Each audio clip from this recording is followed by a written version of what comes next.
Good morning, students. So today we'll proceed further. We are going to see some examples of the towns that developed and what led to the rise of those towns and what led to the fall of those towns. That means why did its importance decline, that we are going to see in today's class. Okay, we'll continue further with the chapter. We are taking up three different examples today. All right, so first and foremost, we are going to take a look at three towns. One is Hampi, one is Machilipatnam, and one is Surat. Okay, so we will start with Hampi.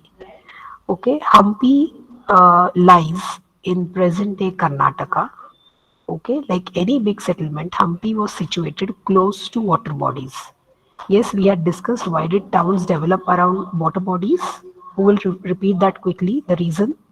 Why did towns settle on water bodies, on the banks of water bodies? For the use of water, for making things and growing farming for Yes, farming. yes. So you have to specify that, okay? It was Okay. used for agriculture and transport, okay? So now this Hampi was the capital city of the Vijayanagara rulers. Have you heard of King Krishna Devaraya? Yes, Yes, ma'am. yes, Tenali Raman's. yes, Tenali Raman's story. Yes, so Krishna Devaraya belonged to the Vijayanagara kingdom, okay, and their capital city was Hampi. So, if it was a capital city, what kind of town will it be? Who will tell me? If it was a capital city of any kingdom, what type of town will it be? Administrative towns. Correct. It was an administrative town. Okay. So that was how Hampi was, and even today it is considered as a UNESCO protected site because it has got a lot of ruins and beautiful ruins of that time. Okay, so during Vijayanagara Empire, it was a buzzing commercial, administrative, and temple town during the Vijayanagara Empire. Okay, so if you see, it was not just an administrative town, but the king in southern India had the habit of building temples when they won any battle, right? So it also slowly emerged as a temple town. All right, and there were a lot of commercial activities like trade that were going on because it was a capital city. So it was also a example of commercial town. Okay, so imagine building this without cement. The technique of interlocking was used for construction in Hampi. Now, if you see this previous, can you see so many beautiful buildings and temples and architecture? Can you see in this image? It was all built minus any cementing agent. Okay, so the type of technique that was used for building this was called as interlocking system. Okay, so it was called as interlocking technique that was used, so it gives a durability. So see, even today after so many years you can still see, if you go to Karnataka for sightseeing, the guides will always take you to Hampi because there are still beautiful remains of the old buildings and temples and palaces that are still there. Okay, so these are some of the important and still standing temples in that place. Okay. So Hampi's downfall came with the Vijayanagar Empire's loss against various sultans of Deccan. So Deccan, as you all know, which states comprised of Deccan? Yes, you said it in the Mughal Empire also. Which states comprised of the Deccan? Maharashtra. South After side. Maharashtra, whatever states come down south, okay, Yes. Karnataka, all that is part of Deccan Plateau. So Deccan, okay. So once those regions, after you have studied Alauddin Khalji, he took over southern India. Okay, then the Mughals ruled over southern India. But before that, these kingdoms started being ruled by smaller kingdoms, and that is how this was divided into various small kingdoms which were ruled by sultans. So, once upon a time, which was the mighty Vijayanagar Empire, came to a downfall because these number of sultans started attacking and attacking the town, and the kings would always spend their energy in protecting that. So next example that, and of course when I open the textbook, we will see some more pictures and some more information regarding it, which will be relevant for you to write your answer. Okay. Then the next example that we are going to see is Surat. Surat, have you heard of this? Yes, yes, it is in Gujarat. Everyone knows. What is it famous for even today? It's cloth. Ma'am, But what else? It is famous for something else also. Textile means yes, many ladies are very much interested in going there to buy the saris. Correct? It is very very popular place Yes, for ma'am. purchasing saris and dress materials even today. And along with that, even diamonds. Diamonds also are very very famous. So people from Surat, the businessmen or the traders, they trade either in textile today or they are trading in diamonds. Okay, Yes, so this ma'am. is Surat, which was a. Can you see the location of Surat?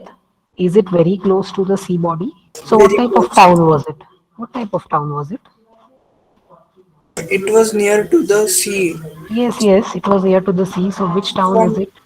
So what town is that? When number of ships will come and anchor there, and they Fourth will town. uh, port town. Correct. It is a Bhutan. port town. Yes, it is a port town. So Surat is in current day Gujarat. Even today, it is a buzzing town that trades in goods like textiles. But it had its downtime when the Mughal Empire was on its decline. This coincided with rising importance of other port towns like Bombay. So during Mughals, Surat was one of the most important ports. Okay, and if you have studied in grade 3 and grade 4 when you did Shivaji's history, you will know that even Shivaji was interested in capturing Surat, right? Yes, he wanted to capture Surat because of the tremendous riches that it had. So it was a popular port town because it was always hustling, bustling with number of traders coming and going, trading on different items. Okay, because if you see the accessibility of Surat to Middle East, the Arab traders or the African traders, okay, or even upwards if you go here, some of the European countries were easily accessible, right? So it was always a bustling town, and that is the reason many of them were interested in gaining control of Surat. So not just Mughals, the Marathas, but later when British started ruling over India. Earlier, even British had lot of their godowns and factories in Surat.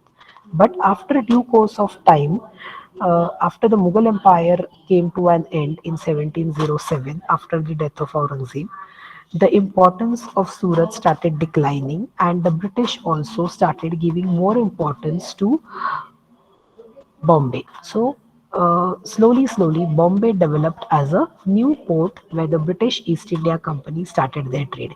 So, yes, Surat was also important during British time, but slowly, they shifted their attention from Surat to Mumbai, that is Bombay, present day Bombay.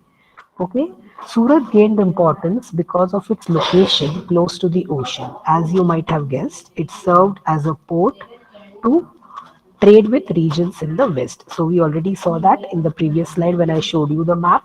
I showed you it was having easy accessibility to different countries in the Middle East also. So Arab traders, African traders usually would flock to Surat. Okay, so the Portuguese, the Dutch, and the English had their factories and warehouses in Surat. So these, all the three East India companies of the Portuguese, the Dutch, and the English, they were all using Surat as the most important town because whenever their ships would bring any goods, finished goods from their country or any goods from their country, they could easily uh, keep it in the godowns there, the warehouses over there, and also they had factories. Factories means not like today's modern industries, but where they had their offices. Okay, not modern day industry. Factories referred to warehouses and their administrative offices of these companies because they were trading companies. They needed to have offices, right? So that was there in Surat. The third example that we are going to see today is Machilipatnam. Okay, as the name suggests, Machilipatnam or Masulipatnam, as it later came to be called by the Europeans, but it was known as Machilipatnam because it was a very small town, again a port town, and basically the major activity of the people over there was fishing. So where was this? It was in Golconda, again a city in Golconda is a place in Karnataka. Okay, so it was on the delta of Krishna River. So Masulipatnam became one of the major ports again in Deccan. See the location, which Indian state it is? Andhra Pradesh. Okay, So if this is a port town, okay, which countries can trade with from here? It provided as a trading spot for which countries can bring their goods. Ma'am, China, China. China, yes, then Japan, then Japan. Korea, Okay, so all the Philippines, All the Southeast Asia Asian, sides. Southeastern Asian countries would bring their goods and sell them. Okay, and even Indian traders could take their goods also to those part of the world. Okay, so it was a convenient spot to anchor ships. It gained much importance under the Dutch and the English. So the Dutch and the English were very much interested in developing this small port town into a major port. Okay, so Dutch also built a fort over there. Why were forts built? Any idea? Why were forts built? ma'am, for putting protection for the town. Yes. So why do you think? See, Machilipatnam was an Indian town, right? Why did the Dutch had to build a fort there? And because from a fort, the fort is means in the top side means fort has a height, and from height we can see where is enemies coming from and if there is any Yes, security. yes. So who were their enemies basically? For the enemies, why would they wanted to have the Portuguese, control of the trade on the port? Portuguese also, Yes, the Portuguese and the English. That means the European trading companies who were having trade with them. British. Yes, they were their competitors, right? So to protect Yes, their goods, because at times what used to happen in order to survive in the market later on, these East India companies, they used to destroy each other's ships and goods. So to prevent that, these people had to take some kind of care. So that was the main purpose of fortifying their factories. So they fortified the town. Okay. As a policy too, the English East India Company wanted to establish trade centers in towns that were all in one, that is administrative, commercial, political, and trade hubs. So as time started passing, as the East India Company gained control in India after the downfall of Mughals, they thought that just having a port town, now see, Machilipatnam was a port town, Surat was a port town. Okay, they thought that having access to a port town is okay because from there we can control our trading activities. But then that is not serving the purpose of administration. For offices, we have to go and build somewhere else. We have to take our decisions from some other place. So it is not a good place for having administrative and political control. So what did they thought? That let's shift our attention to major cities, okay, which can serve as all-in-one town. So if you see Bombay, if you see in those days it was called Madras, which is now Chennai. Okay, if you see these places or even Kolkata, okay, these places if you see which are today's metropolitan cities, today also those cities have that much importance. So they thought that these towns are bigger in size.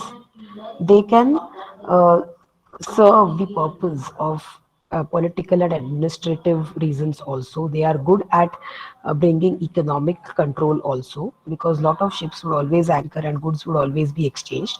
So they thought that shift our attention instead of having different things at different places, we will develop one place. So that is the reason they started developing towns like Bombay, Madras, Calcutta. Okay, so these metropolitan cities, slowly, these towns developed into cities, and that is how today's metropolitan places started gaining importance. Okay, so now we are going to open the textbook, okay, and we are going to see some additional information which you may require from your exam point of view. Okay, so we are going to see. I am reading this travelogue, which is written by Portuguese traveler Domingo Paes, and let's see how he was describing Hampi. He has described this town like how it was in the 16th century. At the entrance of the gate, where those pass who come from Goa, this king has made within it a very strong city, fortified with walls and towers. These walls are not like those of other cities, but are made of very strong masonry, such as would be found in few other parts, and inside very beautiful rows of buildings made after their manner with flat roofs. What do you understand? That at the entrance of the city was a gate, okay, from where the travelers from Goa or the people from Goa could easily enter this place. So there was a gateway for that, okay, because I think everyone knows that on the map of India, if you see Goa and Karnataka are quite close to each other, right? Yes, so that Yes, was the ma'am. place. Then he is describing about the walls of the cities. So this is the interlocking system, and he was talking that there were a lot of domes and etc. that was present, which made the architecture of the city very very beautiful. And if you see here, architecture of Hampi was very distinctive. Okay, it had pillared halls, domes, and also lotus and corbels. You know what are corbels? See, if the architecture showed, see, this is the place where you will find a lotus. Now, this is not a lotus motif, but the roof was shaped in the form of a lotus. And if you see this supporting columns here, which is carrying the roof, can you see this? Yes, this columns. These are called as corbels. Okay, these are called as corbels. Hmm? So now Hampi even had number of temples. This temple, is it famous to you? The Chariot Temple? Do you know? This is the Yes, most ma'am. famous Yes, UNESCO ma'am. I site in know. Hampi. Yes. So if you see, the temples in Hampi were very very popular. The southern Indian kings always sometimes held their courts also from there. It was a center of cultural importance because lot of celebrations of festivals. So which festival was celebrated there? Navratri. Okay, it is celebrated for 9 nights. Okay, and it was celebrated in the Virupaksha temple. Okay, it was a many pillared temple. So archaeologists have found out many things which showed that the kings invited and received their guests over there during this festival times. The devdasis or the ladies who give their service in the temple, they performed in this temple. So now the question in your assignment is asking you describe the or write a short note on the important towns which we have discussed today. That is the towns of Hampi, of Vijayanagar Empire, then Surat, which was important under the Mughals and later under the East India Company, and then Machilipatnam. So you have to write in those answers. You have to describe in short how that town was. So which are the important points? You're going to write that Hampi was a capital city. See, I've written here. Hampi was the capital city of the Vijayanagara rulers. So it was a well fortified city. So you're going to describe, okay, in short. Then it was well known for its architecture. All right, it was always bustling with lot of commercial and cultural activities. Then temples were also the hub of cultural activities. So you're going to first where the king also received his guests. So these are certain important points which you will describe to bring out the importance of the town during the Vijayanagar rulers. Okay, and later the next part you also have to write what happened, why did the town fall, it received a setback, or why did it lose its importance. It's because Hampi fell into ruin following the defeat of Vijayanagara in 1565 by the Deccan Sultans. So when did the downfall of the town start? It started with the defeat of the rulers, Vijayanagar rulers, by the hands of Deccani Sultans or the Bahmani Sultans as they were called. Okay, is this clear? The next was Surat again. Okay. Now, Surat was the gateway of trade with West Asia, that is the Middle East that we were talking of, via the Gulf of Hormuz. Okay. Then it was a cosmopolitan city where people of all castes and creeds. Why would you call it a cosmopolitan city? Today's cities are cosmopolitan. How can you say during those days in medieval period Surat was a cosmopolitan? Because, ma'am, because there were means in Surat, all things were well means all production and trading things all were. Yes, so when all production and trading is there means there are people who belong to all the caste and communities who come there, right? It was an important town under the Mughals, so obviously Muslim traders or Muslims would be there. Then it was a Yes. port town, correct? So many people from different parts of the world would come to trade there. So traders from Arab, traders from Africa, traders from some other place. So it was, and also, not to forget the East India Company, which was having trade over there. So the Portuguese, Dutch, and English. So they all belong to different caste and different religion.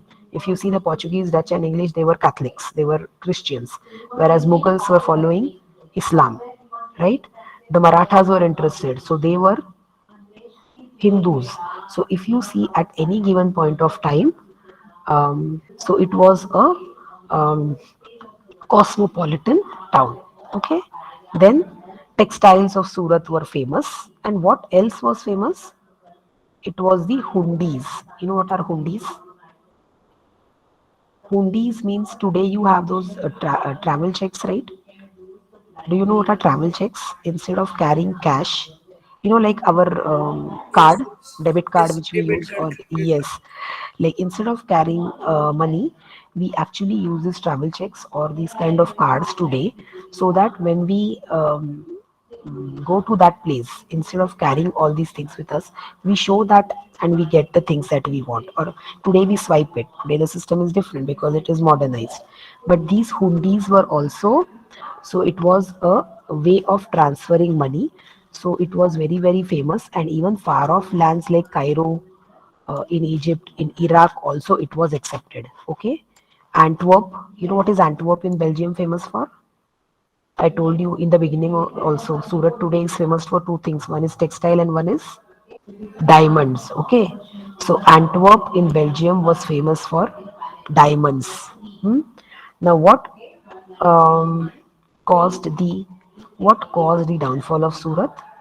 Okay, it is because you have to keep this in mind and you have to write that in the answer. The downfall was because of various factors.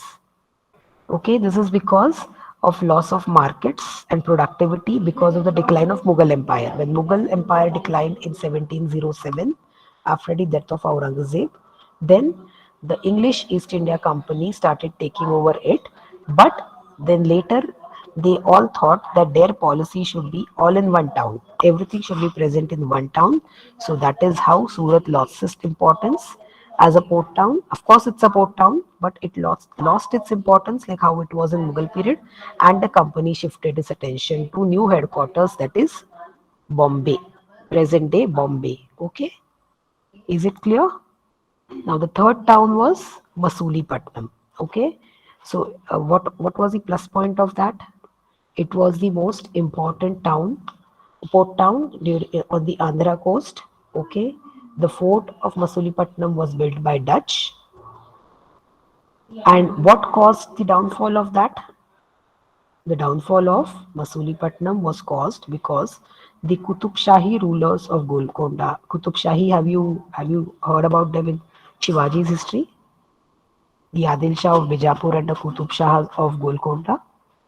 So, the Qutub Shahi rulers, they imposed royal monopolies on the sale of textiles, spices, and other items to prevent the trade from passing completely into the hands of the various East India companies. What does it mean? What is to impose a monopoly? Or what is a monopoly rather? It meant what, the outsiders were coming and trading, right? The East India Company. Yes. Portuguese. So what will happen? That means you are encouraging foreign people to come and trade. But then your own people cannot trade because But these people are having a monopoly in the market. So yes, what did the rulers of Golconda do? They made laws by which they said that the monopoly of the local market would only be with the local merchants. So which items? Textile, spices. These items would be traded only by our local traders, not by foreigners. So when the rulers started imposing this kind of laws, then obviously the East India companies of the Dutch and the English East India companies, they had to shift their attention to some other place. Okay, and then again, as what happened in case of Surat was, they had to look for new trade towns. Okay, and also their policy of all in one town, so they shifted their attention to Bombay, Calcutta, and Madras. So thus Masulipatam lost both its merchants and prosperity and declined in the course of 18th century. Okay, and even today Surat is still having some importance, but if you see, Masulipatam is now reduced only to a very small town. Nothing is much seen over there. No much commercial activities are seen over there, because now you have a world class fort, a port which is the Vishakhapatnam port that is built there. Yes, have you heard of the Vishakhapatnam port? Yes, ma'am. Yes. So, Thank you, so ma'am. any doubt, anything? So thank you. See you next time. If you like our videos, do share them and subscribe to our channel. If you want awesome quizzes, write to us. Keep watching and keep learning with Walnut.